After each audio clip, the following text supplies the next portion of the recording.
Hiya. Hiya. What brings you down to Speaker's Corner today? I've been coming for about 3 years now. Obviously, I feel very strongly about the attack on women's rights and spaces and language in the law, and also particularly because I'm a lesbian and I've just had enough really of these blokes pretending to be women and saying they're lesbians, and it's very abusive, disgusting, makes me feel sick, and I don't want that to be part of the situation for young lesbians growing up now. What are the problems for young lesbians growing up now? What do you think are the main issues? Well, the problem is that if you're a young lesbian now, you're looking for somewhere to go and find your tribe and find your community.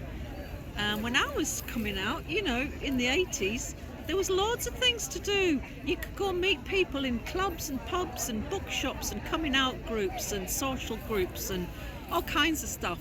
Now, my worry is for a young lesbian, if she looks on the internet to try and find somewhere to go and meet other lesbians, chances are she'll find an LGBT youth group. Trouble is, that's full of blokes. Mainly, they're run by trans activists, critical social justice warriors, who think gender is the main way to define yourself, not sexual orientation, but gender. So there's nowhere that they can go where their same-sex attraction and their love of other women will be validated as good enough in its own right to call yourself a lesbian. There's confusion, and what young lesbians need when they're coming out more than anything is to find other people to support their identity and approve of them and role models to look up to.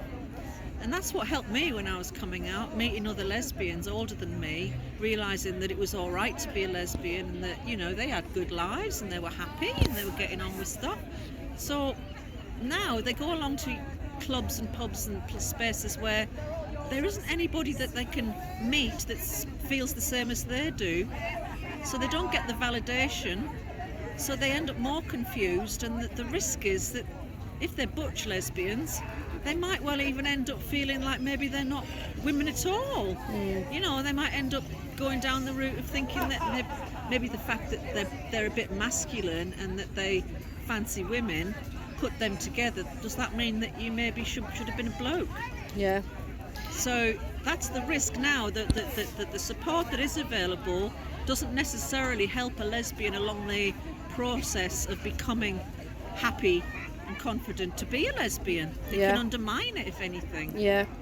Have you got any pearls of wisdom for younger lesbians?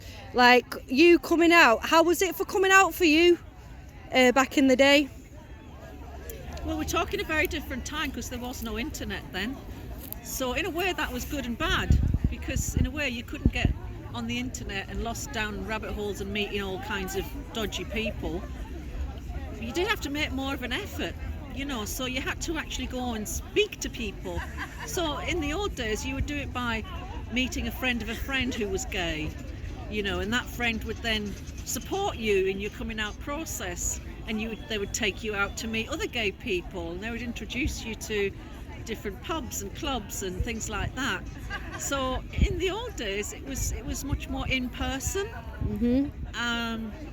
Obviously there were ads, and we used to go on, Pink Paper used to have personal ads columns, and you'd have to write an ad, post it to them, wait for them to approve it, put it in the newspaper 3 weeks later, and then you'd start getting letters maybe 2 weeks after that from people that were interested, and then you'd have to phone them and make an arrangement to go and meet somewhere. So the whole process just to meet like one potential person could take like 3 or 4 months. and then you'd see them in the place that you were due to meet them, and they'd be standing in the shop doorway or wherever it was you'd agreed to meet. And half the time you'd think, I don't really want to meet this person. So sometimes you'd actually go through with it and like have a chat for an hour and then like politely say goodbye. But sometimes I would turn up and just like walk away and not actually go and meet with them. So it says a huge amount of time and effort just to try and meet one person. So it's it's much easier now, obviously, and I would just try and find real people in real life. Yeah. You know, friends and friends of friends. Talk to older people if you've got aunts and uncles or cousins or people who are gay in your family. A lesbian nana. A lesbian nana or a lesbian auntie. I'm a lesbian auntie. I'm a lesbian great auntie to 3 people, and it's great because the whole LGBT things, it has actually made it easier to be gay as well. In some ways, it's more acceptable. It's more on people's radar. That people are much more aware that they can't be discriminatory and they shouldn't be nasty to you. That wasn't how it was when I was coming out. It was quite acceptable for people to be horrible to you. Nobody batted an eyelid, but it did make you a bit stronger, I guess. What are some of the best things about being a lesbian that's not really in public imagination? What would you say the best bit about being Well, I think the thing is, when you've been through a process where from a young age you've had to question yourself and feel different and really struggle to know how you're going to fit in and what your life's going to be like, it means that by the time you get into your early 20s, you've already done really loads of introspection and loads of reflection and loads of self-examining. So I think it makes you a much more thoughtful person and a much more self-aware person.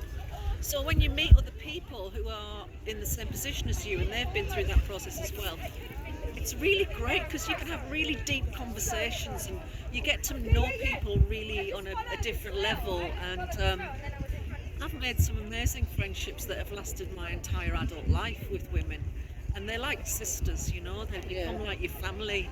And they're brave, strong, funny women, and I wouldn't have it any other way, really. Okay, a final question. Are you a dog lesbian or a cat lesbian? Oh no, not that question. I think I've been both. I have had a cat, but that was only because I inherited it when my first relationship broke down. I didn't really want it, but I ended up having it for 18 years, so I did like her. But Are you bisexual? I'm bisexual. I do have a dog in my life now called Ellie, and I share her with my 2 best friend lesbians, both of whom I've been in relationships with in the past. And so we have three lesbians sharing one cockapoo, and she's the most spoiled dog in the world. Yeah. Thank you. Cheers.